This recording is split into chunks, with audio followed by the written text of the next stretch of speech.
কলকাতাতে আমার 9 জন বাংলাদেশি আগুনে পুড়ে মারা গেল।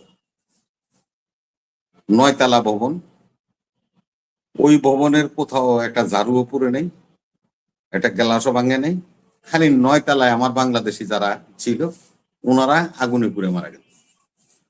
একটা ভবনে যদি অগ্নিকাণ্ড হয়, আমরা যদি গ্রাম দেশে দেই যে একটা ঘরে আগুন লাগলে পুরো বাড়ি ছাই হয়ে যায়, আর ওনাদের 9 তলার মধ্যে আগুন লাগলো, আমাকে 9 জন মানুষ মরলো, ওনাদের কেউ মরলো না, হোটেল কর্মচারী এবং যারা নাকি আছে বা বর্ডাররা ছিল কারোই কোনো ক্ষতি হয়নি। এই ব্যাপারে কিন্তু কলকাতার পত্র পত্রিকা তো লিখবেই না। আমাদের মিডিয়া কেন সরব হইল না? আমার এই আজকে প্রশ্ন, যে তারা কি আমার বাংলাদেশের নাগরিক না? তারা এইভাবে বেঘরে প্রাণ দিল। আমাদের সরকারও তো রাষ্ট্রদূতে ডাইকে বলতে পারতো যে তোমার দেশে আমার এই ধরনের আমার জনগণ পুড়ে মারা গেল, ইনসিডেন্ট হইল, এটা কি তদন্ত করো। আমরা সেই জায়গায় যাই না। নিজের ঘরে কি হলো না হইলো এটা নিয়ে খুব চিল্লাচিল্লি করতে পারি, খুব কথাবার্তা বলি, নীতিবাক্য বলি। শুনেন সাহেব, আমার জেলাতে 3 দিন আগে এই সেম ঘটনা ঘটছে। আমাদের ইসলামী শাসনতন্ত্র আন্দোলন চরমনায় সাহেব পীরের একজন নেতৃত্বস্থানীয় কর্মী, আমাদের বন্দর তার বাড়ি, তাকে হত্যা করছে। হত্যা করছে কারা? এই কিশোর গ্যাং গ্রুপ সিপাপ বলে, ওই যে দেখছেন আপনারা পত্রিকার মধ্যে এরকম করে মোস এরকম করে এরকম করে সে ভিডিও দেখছেন আপনারা সবাই। এই হত্যাকাণ্ডের 1 ঘন্টার মধ্যেই আমাদের পুলিশ, বন্দর থানার পুলিশ এবং নারায়ণগঞ্জের পুলিশ সুপার মিজানুর রহমান মুন্সির নেতৃত্বে 1 ঘন্টার মধ্যে ওই সিপাতকে গ্রেপ্তার করছে এবং তার বাহিনীর অন্তপক্ষে 8 থেকে 10 জন এট এ টাইম গ্রেপ্তার করে ফেলেছে।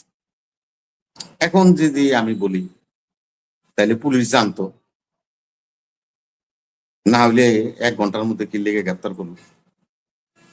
এই সমস্ত অসংলগ্ন এবং আনথিওরিক্যাল আমি বলবো, আমাদের কাছ থেকে যদি এই বক্তব্য জনগণ শুনে তাহলে জনগণ আমাদের উপরেই বিশ্বাস হারিয়ে ফেলবে। পুলিশ বাহিনীতে কি আছে না আছে আপনারা জানেন।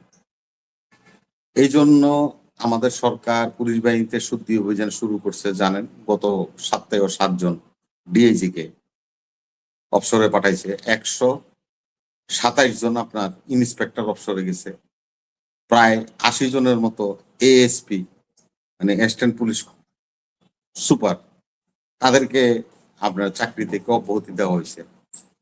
ইতিমধ্যে আমাদের প্রায় 250 থেকে 300 নতুন পুলিশের এসআই নিয়োগ হয়েছে। আমাদের তড়িৎ গতিতে এএসপি নিয়োগ করা হচ্ছে, তারা এখন সারদাতে ট্রেনিং করে বাইরে আসতেছে। প্রতি জেলায় আমাদের পুলিশ সদস্য প্রায় আমাদের এখানে 200 জন রিক্রুট হয়েছে, এবং প্রতি জেলায় মনে করেন পুলিশ সদস্য রিক্রুট হয়েছে। এরা এখন ট্রেনিং এ যাবে, ট্রেনিং করবে, তারপরে আসবে। গ্যাপ জায়গাগুলি পূরণ করার জন্য সরকার প্রচেষ্টা চালাচ্ছে। কারণ এই কিশোর গ্যাংকের উৎপাদন, মনে করুন বিএনপি তো 4 মাস বা 6 মাস সরকার আসছে, তাই না? আর ইউনূস সাহেব মনে করেন 1.5 বছর সরকারে ছিল। উনি একজন প্রফেসর মানুষ, শিক্ষাবিদ। উনি তার কিশোর গ্যাং বানানে, কেননা ওনার তো দল নাই যে আমার দলরে ঠেক দিতে আমার কিশোর গ্যাং লাগবে। ইউনূস সাহেব তো এটা করে নাই, উপদেষ্টারও করে নাই। তো বিএনপি আসছিল 4-5 মাস, এর মধ্যে কিশোর গ্যাং হয়ে গেল, মাদকের বিশাল বিশাল হাট বসতেছে, প্রধানমন্ত্রী মাদকের স্পট নিয়ে কথা বলে। তাইলে এগুলি কোথায় থেকে আসলো? দেখেন, এখানে হলো নীতিগত প্রশ্ন, বুঝছেন গোবিন্দবাবু? নীতিগত প্রশ্নটা হলো, যারা নাকি এই কিশোর গ্যাং বানাইছিল তাদের ক্ষমতাকে চিরস্থায়ী করতে হাসিনা এবং এই মাদক দিয়ে পুরো যুব সমাজকে, ছাত্র সমাজকে আপনার অন্ধকারের দিকে নিয়ে যেতে চেয়েছিল এই শেখ হাসিনা।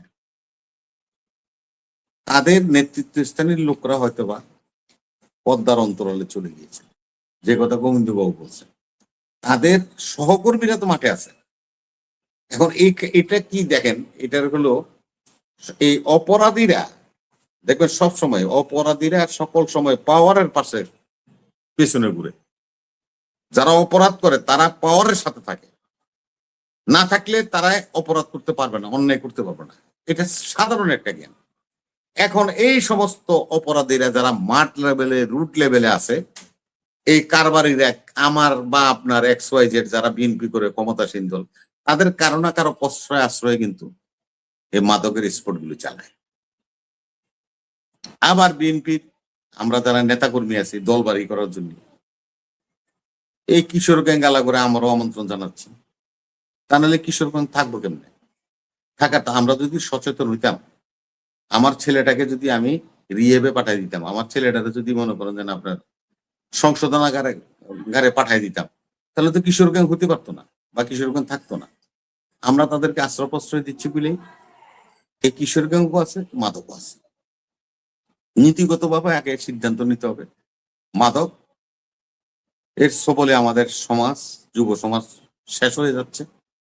পরবর্তী প্রজন্মকে টিকিয়ে রাখার জন্য আমরা যারা বেঁচে আছি আমাদের শুধু পুলিশের উপর ভরসা করাটাও ঠিক হবে না। আমরা কিন্তু সামাজিক ভাবেও কিন্তু আপনার এই সমস্ত কাজে অংশগ্রহণ করতে। কালকে আমার এলাকায় আমরা একটা সমাবেশ করছি মাদক বিরোধী, এই আপনার এই কি জানি কিশোর গ্যাং বিরোধী। সেখানে আমাদের থানার কর্মকর্তারাও ছিল, আমাদের এলাকার গণ্যমান্য ডাক্তার, ইঞ্জিনিয়ার, প্রফেসর যারা যে লেভেলের আছে সবাইকে আমন্ত্রণ করছি, সবাই ছিল। যে সমস্ত জায়গায় মাদকের স্পট আমরা মিছিল করছি সে সমস্ত জায়গায় গেছি, হুঁশিয়ারি করছি। এটাও তো একটা কাজের কাজ। আমরা হয়তো মনে করেন দুজন মাদক কারবারির ধরিনি বা মাদক বিক্রিটাও বন্ধ করতে পারিনি, কিন্তু আমরা যে সমাজের সর্বস্তরের জনগণ, আমাদের মসজিদের ইমাম সাহেব ছিল, আমাদের স্কুলে হেডমাস্টার সাহেব ছিল, আমরা সবাইকে নিয়ে যে একটা মিছিল করলাম, এই যে একটা ডেমনস্ট্রেশন করলাম, ওদের মনে কিছু না কিছু হলো ভয়ভীতি সঞ্চার হবে। এইভাবে যদি আমরা সামাজিক ভাবেও আমাদেরকে এই সমস্ত কাজে সম্পৃক্ত করি, পুলিশের প্রয়োজন হবে না, আমরা নিজেরাই আমাদের সমাজকে সঠিক পথে পরিচালিত করতে পারবো। এটা পাকিস্তান আমল থেকে আমাদের সমাজ এভাবে চলে আসছে। আমাদের সমাজ একসময় মসজিদ ভিত্তিক সমাজ ছিল, মসজিদের ভিত্তিক। এখন তো মসজিদ ভাই এত হয়েছে যে একটা সমাজের মধ্যে মনে করেন যে 20টা 30টা মসজিদ আছে। এখন আর সেই অবস্থা নেই। এখন আমরা সামাজিক ভাবে কি পঞ্চায়েত কমিটি করি, আমরা এটা পঞ্চায়েত কমিটি করি। পঞ্চায়েতের মনে করেন প্রধান থাকে, 5-7 জন মনে করেন ওনার জুরি থাকে, এখানে যে আমরা বিচার দিই, ওনারা বিচার করে পক্ষ নিয়ে আসে। অপরাধ দমনের জন্য আমাদের নিজেদেরও সচেতন হতে হবে। সরকার বা পুলিশ ইচ্ছা করলেই সবকিছু দমাই দিতে পারবে না। ওই যে কথাটা দিয়ে আমি শুরু করছিলাম যে আমি কিন্তু যে মারা যাচ্ছি, আমি কিন্তু জানি না আমি মারা যাবো, কিন্তু যে আমাকে মারবে সে কিন্তু জানে যে আমার সে মেরে ফেলাবে। এই যে এই বিষয়টা পুলিশ বলেন বা আপনার সমাজের, আমি নিজেই তো আমি মরমু, আমার মেরে ফেলাবে, এই জিনিস যদি আমি জানতে পারতাম তো আমি প্রোটেকশন নিতাম। এটা এই হত্যার ব্যাপারে মোটিভটা এরকমই হয়, যার কারণে বুঝতে পারে না এই অপরাধটা করে ফেলাইতে পারে অতি সহজে, মাইক দূর করে ফেলাইতে পারে, হাত পা ভেঙে দিতে পারে।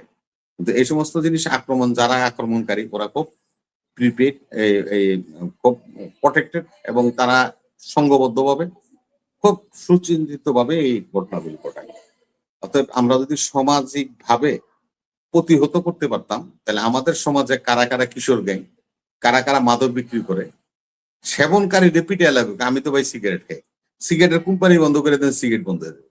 এখন মাদক যারা নাকি কারবারি, যারা ডিলার, যারা বেচতেছে, ওদেরকে যদি আমরা নির্মূল না করতে পারি, তো ওই যে মাদক যারা খায় ওগুলো চটকাইয়া থাপড়াইয়া ওদেরকে ওই আপনার নিরাময় কেন্দ্রে পাঠাইয়া পুলিশের কাছে ধরাই দিয়ে লাভ হইব, রেজাল্ট আসবে।